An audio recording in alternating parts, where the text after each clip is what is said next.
Bitcoin, una parola che è arrivata su internet nel 2008, più di 10 anni fa, e che recentemente è un po' sulla bocca di tutti. Nei periodi di bolla speculativa, con enfasi, aspettative spesso irrazionali, entusiasmo; nei periodi di correzione del mercato invece con scherno e scetticismo. Ma questa parola nasconde una serie di complessità, una serie di domande. Per esempio, come posso imparare più cose su Bitcoin? Dove posso cercare informazioni affidabili su questo fenomeno economico, tecnologico, sociale e addirittura politico, senza perdermi nel rumore di fondo, senza perdermi nel hype che circonda questo fenomeno e fenomeni affini come quello delle cryptocurrency o quello delle tecnologie blockchain? Dove posso trovare informazioni? E ancora, sono vere tutte le leggende metropolitane che circondano questa parola, il Bitcoin? È vero che Bitcoin prosciugherà gli oceani per il suo consumo energetico? È vero che è usato solo da spietati criminali che trafficano organi e armi in tutte le parti del mondo?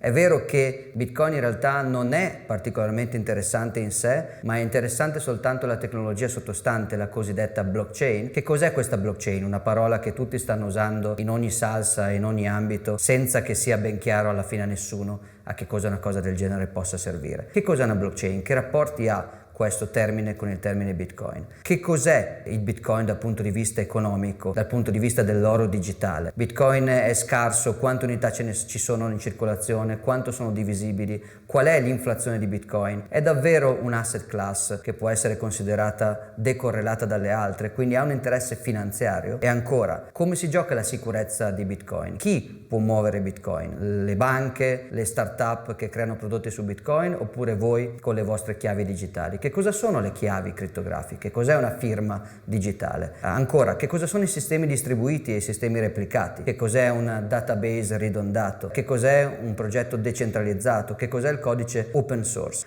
Tutte queste domande hanno per ora risposte abbastanza frammentarie, difficili da ricostruire perché appunto seppellite da un mare di rumore di fondo. Quello che cercheremo di fare in una serie di video in collaborazione con Cryptonomist è di mettere un po' di ordine a queste domande. Faremo alcuni video di natura espressamente economica per spiegare la più importante delle risposte alle domande che abbiamo elencato, che è perché. I primi video che faremo uscire sono sul perché Bitcoin, a che cosa serve Bitcoin, perché è stato creato, a quale problema cercava di rispondere. È una domanda che si è persa nel rumore di fondo degli ultimi anni. Molte persone approcciano questo nuovo fenomeno senza capire quali erano le motivazioni dietro all'idea stessa. Quindi cercheremo di parlare di economia, ma anche in un certo senso di politica e di cultura, esaminando le radici culturali, politiche ed economiche di questo fenomeno. Poi parleremo dei sistemi decentralizzati e del software open source, per capire come si collega questa tradizione alla nascita del fenomeno Bitcoin.